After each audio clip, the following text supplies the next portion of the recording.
नमस्कार, उत्तराखंड समाचार में आपका स्वागत है। मैं व्याख्या चंदोला। सबसे पहले मुख्य समाचार। हरिद्वार स्थित पतंजलि विश्वविद्यालय में 2 दिवसीय शास्त्रोत्सव कार्यक्रम का आयोजन। मुख्यमंत्री पुष्कर सिंह धामी ने कहा, युवा हमारी संस्कृति के ध्वजवाहक।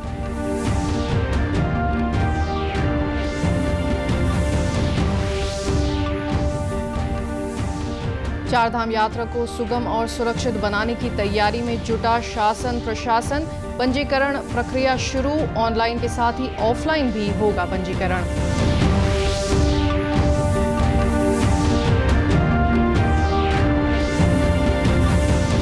और उत्तराखंड में वक्फ बोर्ड की संपत्तियों की होगी जांच, संपत्तियों का ब्यौरा होगा ऑनलाइन। गरीब बच्चों को मिलेगी मोदी धामी राशन किट। अब समाचार विस्तार से। हरिद्वार में पतंजलि विश्वविद्यालय में 2 दिवसीय शास्त्रोत्सव कार्यक्रम का आयोजन किया गया, जिसमें भारत और नेपाल के 1000 से अधिक छात्र छात्राओं ने भाग लिया। इस कार्यक्रम में छात्र छात्राओं को वैदिक संस्कृति, परंपरा, पुराणों और शास्त्रों के बारे में जानकारी दी गई। इस अवसर पर मुख्यमंत्री पुष्कर सिंह धामी मुख्य अतिथि रहे। उन्होंने कहा कि छात्र छात्राएं हमारी संस्कृति के ध्वजवाहक हैं और हमारी संस्कृति और परंपरा को आगे बढ़ाएंगे। ये हमारी जो महान संस्कृति है, महान विरासत है, उस विरासत को ये नवोदित हमारे उदयमान हमारे छात्र छात्राएं आगे बढ़ाने का काम करेंगे और पूरे विश्व को हमारी जो परंपरा है, उस गौरवशाली परंपरा, उस परंपरा से परिचित करवाने का काम करेंगे। मैं केंद्रीय संस्कृत विश्वविद्यालय को और पतंजलि विश्वविद्यालय को अपनी ओर से बधाई देता हूँ। बहुत धन्यवाद। वहीं मुख्यमंत्री ने प्रदेश सरकार के 3 साल के कार्यकाल के बारे में भी बात की। उन्होंने कहा कि प्रधानमंत्री मोदी के मार्गदर्शन में राज्य का विकास हुआ है।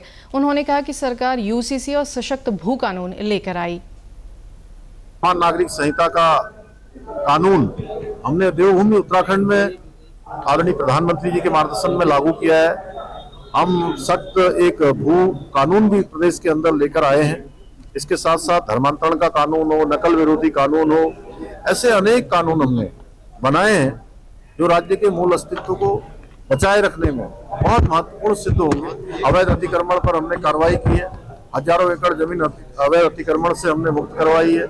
अवैध रूप से अतिक्रमित रूप से चलने वाले मदरसों को हमने बंद करने की कार्रवाई की है। विकास के मामले में राज्य आज पूरे देश के अंदर 2024 के इंडेक्स में सतत विकास के लक्ष्यों को प्राप्त करने में देवभूमि उत्तराखंड पूरे देश में पहले स्थान पर आया है, पहले पायदान पर आया है। बेरोजगारी दर में हमने 4.4% की कमी लाकर जो राष्ट्रीय औसत है उसको भी पीछे छोड़ा है, उससे आगे गए हैं। हमने राष्ट्रीय खेलों का देवभूमि के अंदर आयोजन किया और 38वें राष्ट्रीय खेल अपने आप में एक शानदार अनुभव देश के खेल प्रेमियों के लिए रहे। वहीं इस अवसर पर बाबा रामदेव ने कहा कि उत्तराखंड देश की आध्यात्मिक राजधानी है। शास्त्रोत्सव कार्यक्रम के जरिए सनातन की गौरवशाली परंपरा और संस्कृत भाषा को बढ़ावा मिलेगा। उत्तराखंड देश की आध्यात्मिक राजधानी है और यहाँ की प्रथम राजभाषा संस्कृत है। पूरे देश का पहला प्रांत है और सांस्कृतिक विरासत को लेकर के विकास के प्रतिमान यहाँ पर नुत नए घड़ रहे हैं हमारे धामी जी। और देश के प्रधानमंत्री का भी यही सपना है कि हम संस्कृति मूलक समृद्धि और विरासत मूलक विकास को विकल्प रहित संकल्प और अखंड प्रचंड पुरुषार्थ के साथ संकल्प से सिद्धि की यात्रा पूरी करें। उसके जीवंत प्रतिमान हमारे धामी जी हैं। आज सहस्राधिक जो पूरे देश के और नेपाल देश के भी संस्कृत के विद्वान विदुषी आए, उनको आपने आकर के सम्मानित किया, जिन्होंने वेद, दर्शन, उपनिषद, रामायण, महाभारत, भगवत गीता और पाणिनि अष्टाध्यायी जैसे शास्त्रों को स्मरण करके 3 से लेकर के 30 शास्त्र का स्मरण किए हैं। उन विद्वान और विदुषियों का आकर के आपने सम्मान किया, उनको गौरव प्रदान किया। ये सनातन का गौरव काल है। चारधाम यात्रा की शुरुआत 30 अप्रैल से हो रही है। 30 अप्रैल को गंगोत्री धाम और यमुनोत्री धाम के कपाट खुलेंगे। 2 मई को केदारनाथ धाम के कपाट और 4 मई को भगवान बद्री विशाल के कपाट खोले जाएंगे। चारधाम यात्रा शुरू होने से 40 दिन पहले यात्रियों के लिए ऑनलाइन रजिस्ट्रेशन की प्रक्रिया शुरू कर दी गई है। पर्यटन सचिव सचिन कुर्वे ने बताया कि यात्रियों का ऑनलाइन पंजीकरण शुरू हो गया है। पहले दिन केदारनाथ धाम के लिए सबसे ज्यादा यात्रियों ने पंजीकरण कराया है। ऑनलाइन रजिस्ट्रेशन के साथ साथ ऑफलाइन रजिस्ट्रेशन की भी व्यवस्था सरकार की ओर से की गई है। श्रद्धालु है, उनके आने की संख्या में ऑलमोस्ट 35% की वृद्धि हुई है और उसी दृष्टिकोण से जो यात्रा से रिलेटेड जो इंफ्रास्ट्रक्चर फैसिलिटीज़ है उसको स्ट्रेंथन करने के लिए जो भी उचित कार्रवाई गढ़वाल मंडल विकास निगम द्वारा की जाती है वो कर रहे हैं और साथ साथ जो बाकी डिपार्टमेंट भी जो चारधाम यात्रा को सहज, सुगम, सुरक्षित करने के दृष्टिकोण से जो कार्रवाई करनी है वो कर रहे हैं। देखिए, इस बार जो ऑनलाइन रजिस्ट्रेशन के सापेक्ष में अगर बताना चाहूँगा मैं आपको कि आधार बेस ऑनलाइन रजिस्ट्रेशन की व्यवस्था हमने शुरू की है।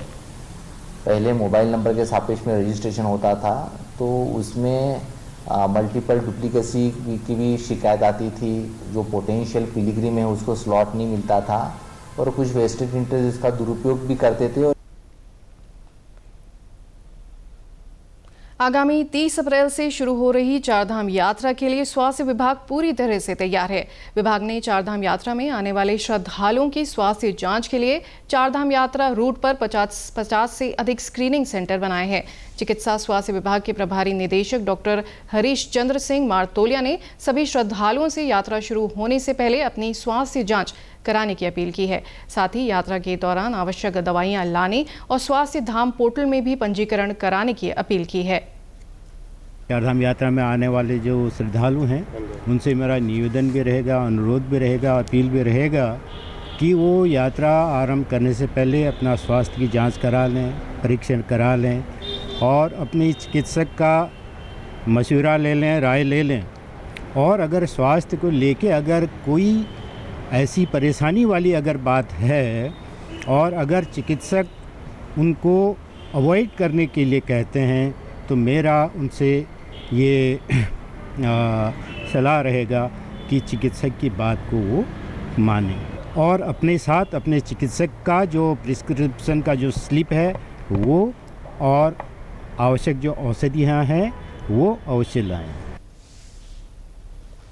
उत्तराखंड में वक्फ बोर्ड की संपत्तियों की जांच होगी। वक्फ बोर्ड की बैठक में ये निर्णय लिया गया।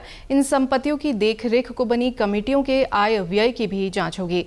उत्तराखंड वक्फ बोर्ड अध्यक्ष शादाब शम्स ने बताया कि वक्फ बोर्ड की पहली बोर्ड बैठक ऑनलाइन माध्यम से हुई है। बैठक में वक्फ बोर्ड की सभी संपत्तियों का ब्यौरा ऑनलाइन किए जाने के साथ ही गरीब बच्चों को मोदी धामी किट बांटे जाने का फैसला भी लिया गया है। कल वक्फ बोर्ड उत्तराखंड की बोर्ड बैठक की गई जिसमें कई महत्वपूर्ण विषयों पर चर्चा हुई।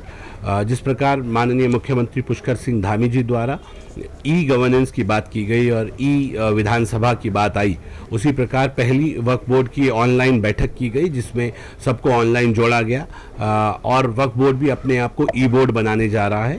उस ई बोर्ड के माध्यम से हमारी तमाम संपत्तियां का ब्यौरा अब ऑनलाइन लोग देख पाएंगे। हमने जो हमारे काम है उसके लिए हमने प्रस्ताव पारित कर दिया है कि सबको हम ऑन इंटरनेट, ऑन वेबसाइट सारी संपत्तियों का ब्यौरा हम कलेक्ट करके दे रहे हैं। www.wamsi.com के ऊपर हमारी काफ़ी संपत्तियों का ब्यौरा आ चुका है और बाकी जो बचा हुआ है सारा ब्यौरा संपत्तियों पे होगा। किस प्रॉपर्टी का किस तरह से यूज़ किया जा रहा है, कौन कहाँ का कौन मैनेजमेंट कमेटी है, सब कुछ अब ऑनलाइन होने जा रहा है। देहरादून नगर निगम शहर के विभिन्न चौक चौराहों और गलियों में सीसीटीवी कैमरे लगाने की तैयारी कर रहा है। मेयर सौरभ थपलियाल ने बताया कि निगम की ओर से शहर में बढ़ते अपराध और महिलाओं की सुरक्षा को ध्यान में रखते हुए सीसीटीवी कैमरों की मदद ली जाएगी। देखिए, इसके लिए हमने, क्योंकि हमारे संकल्प पत्र पे भी हमने ये कहा था कि देहरादून शहर को हम जो सीसीटीवी कैमरों से आच्छादित कर देंगे। ऐसी कोई प्रमुख चौक चौराहे गलियां ऐसी नहीं होंगी कि जहां पर सीसीटीवी कैमरे हमारे ना लगे हों।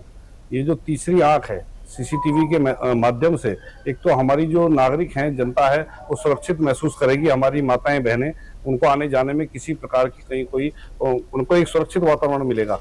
दूसरा, साथ ही कुछ जैसे नशे का कहीं ना कहीं पे सेवन होता है और कहीं पे भी जैसे अंधेरी जगह होती है, ऐसी किसी अंधेरी जगह पे एक तो हमने लाइटों की व्यवस्था करने के साथ साथ सीसीटीवी कैमरे भी वहां पर हम लगाने जा रहे हैं, जिससे कि एक ऐसा वातावरण तैयार होगा कि जो ये नशा करने वाले या इस प्रकार का उपद्रव करने वाले हैं, गुंडागर्दी करने वाले ऐसे लोग हैं, इनके ऊपर लगाम लगेगी।